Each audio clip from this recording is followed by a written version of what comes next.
Are we gonna take some mommy and me pics?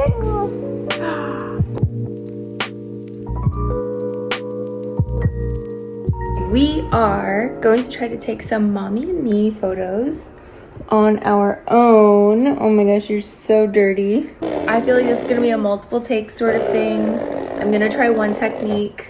That's where I'm gonna try to take some pictures of her.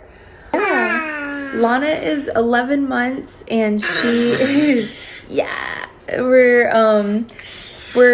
planning her first birthday party, which is crazy. I want to also share a little bit. I'm probably going to use this video too for linking to her baby book. I'm using the short ears to make her baby book, and I love that they have video.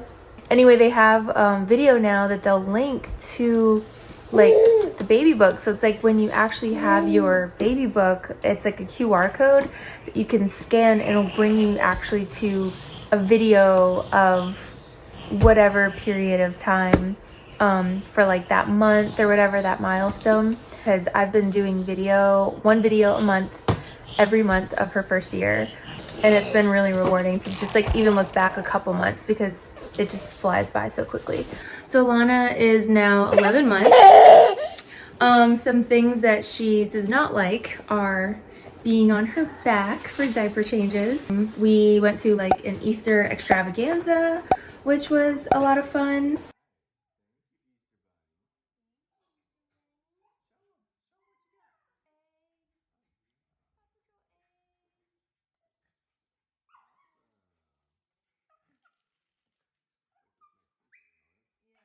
You draw with it? Draw? Yeah, you got it. Oh, in the mouth. But going back to also like what 11 months has been, other than our trip to the Virgin Islands, you know, Easter was a lot of fun. Just spending time with family like really has been this past month of time, and then just preparing for her birthday. Oh, one thing that we love so much about her now is that like she's actually giving like kisses.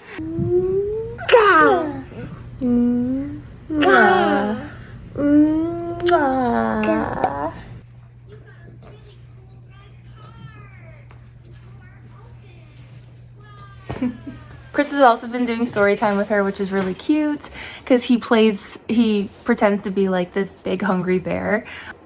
The red ripe strawberry and the big hungry bear or something like that. We got it from a charity while we were in the NICU. I think also too, like while I have her, I love these little things that I got on Amazon. 11 months, and so I've been taking pictures like these every month as well, and I think maybe I'll take this opportunity to do that too because I have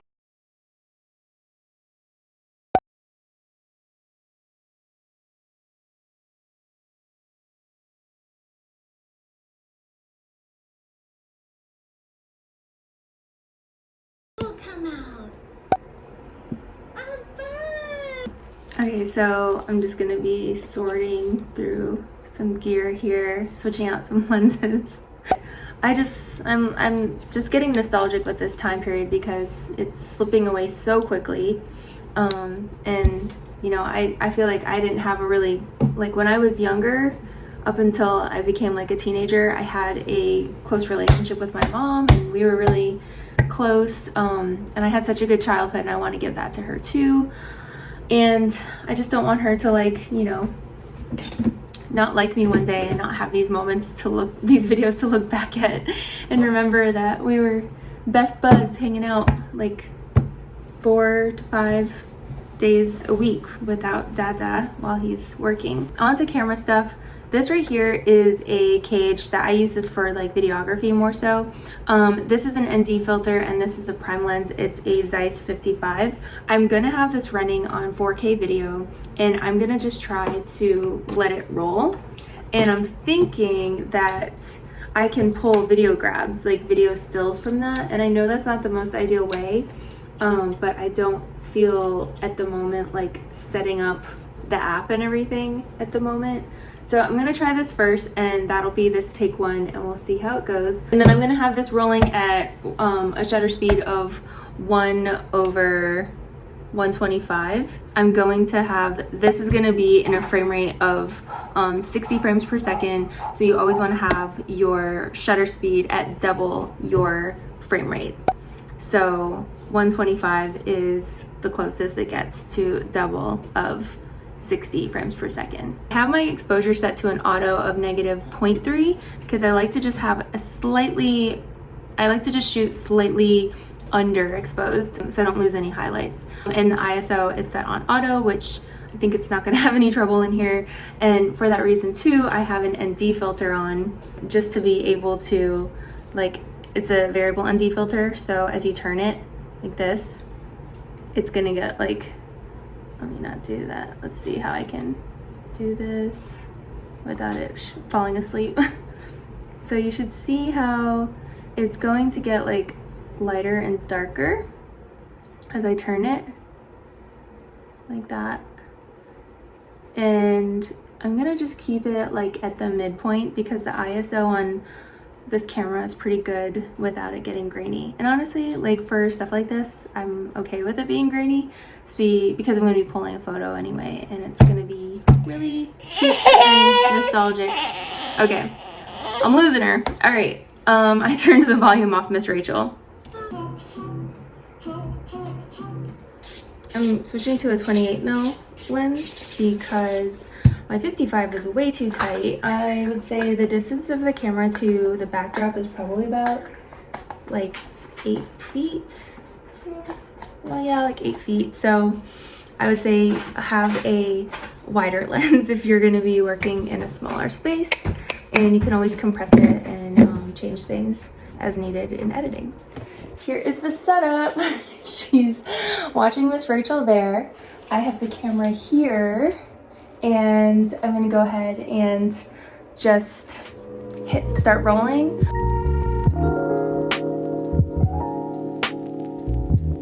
Okay, so I am going to show you how I am going to grab screen or video stills from the video we took, and these are going to function as pictures.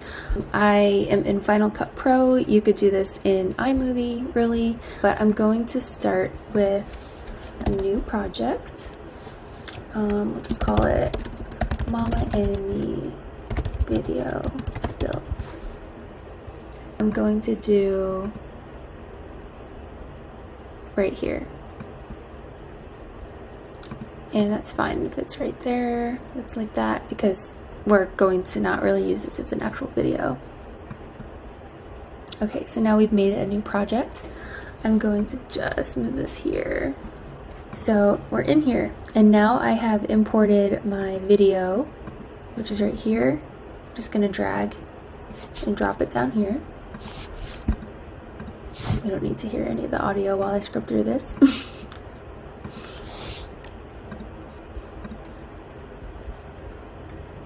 Okay, now I'm basically going to move this aside. Just while I have it here and make my life easier, I'm going to do that to just crop out like the excess of the sides of the backdrop. So it looks like that. And then as we export video, or as we export the photos, I don't have to go into like every single photo and crop every single photo. So that's already saving me some time.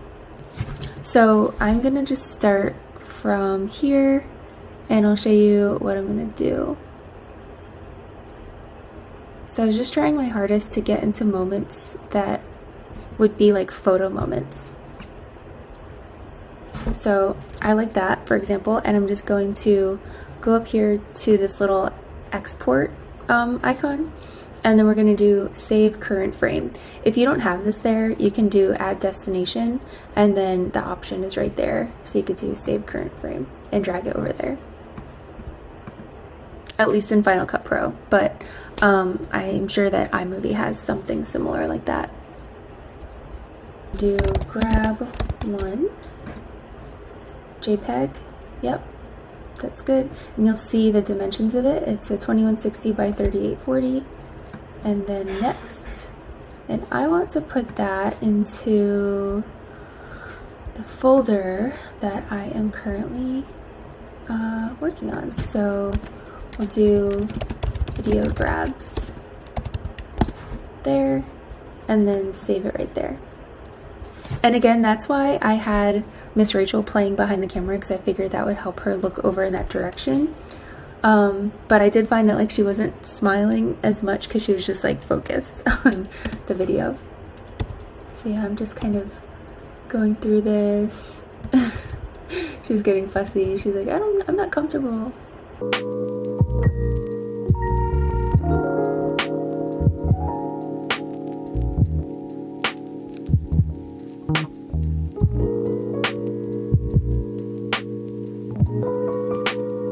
So I'm going to go ahead and then pop these over into Lightroom, and then we'll play around with them, and I'm going to compare them to the actual high-res photos that Chris took when he got home. And I just want us to do a comparison and show you that basically these are pretty good and they function really well for social media, and they also print pretty well too. I wouldn't say that they would blow up into like, that you could blow them up into like a big poster, but you could definitely get a quality print for like, you know, like an 8x10 print or something like that. I'm gonna edit these and then I will do a side-by-side. Okay, so here we are. We are comparing both photo over here and video still. So as you can see, both of them are very reasonable in a sense of being able to look at like the image quality. Like I think that most people will look at this and they wouldn't be able to tell that this is a video grab. All in all, I'm really happy with this little experiment. I really like the photos that came out of the moments that we grabbed on video, but I really like the fact that with the photography, you can tell that Lana is a lot more engaged in it because there's an actual person behind the camera that she is like smiling and looking at, which is her dad. So obviously she's going to be extra engaging. You know, that's the value you get from working with like hiring an actual photographer, is that the photos are going to be more engaging looking, because your baby especially is going to be looking at the camera with more enthusiasm. Versus over here, I would say she was just a little bit more like zoned out because she was looking at a monitor. So, but yeah, all in all, I'm really happy with this. And also I want to mention too, I mentioned it earlier, but with the photos, we definitely got more variety in poses versus over on video. Yeah, just looking at them, I'm just really happy with how they turned out, and I'm excited to put them in her baby book. I think after I get off of this video, I'm probably going to tweak it a little bit more. I think that this over here looks a little more green, whereas over here this looks a little bit more on the pinky scale. So I'm just going to make some of those quick adjustments. It's kind of a thing that a lot of moms just are not in their own pictures with their kids, and they have tons of pictures with their kids. And I know this is a special occasion, so I was more intentional about it, but it's definitely hard, I think, for a lot of moms to get in front of the camera and nevertheless feel good about the way that they look in front of the camera.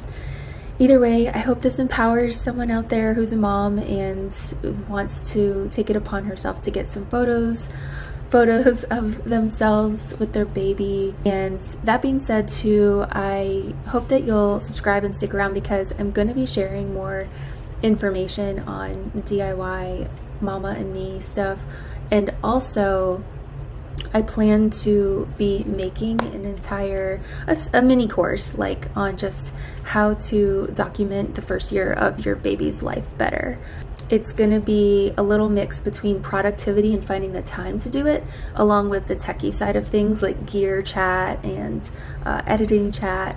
But yeah, I come from photography background and now mostly focus on video, and I learned initially photography on an old manual camera in the darkroom, developing my pictures with chemicals and everything. So I have truly just had a love for this stuff since I was a little girl. Stick around if you want to see more of that, and also I will also leave a little link to my email list down below, because in that way, if you want to learn more stuff like this, I plan to just be able to share more of that in my email list, and you'll also be the first to know about when I drop that little mini course too. So thanks for watching, and I'll see you guys in the next video. Bye.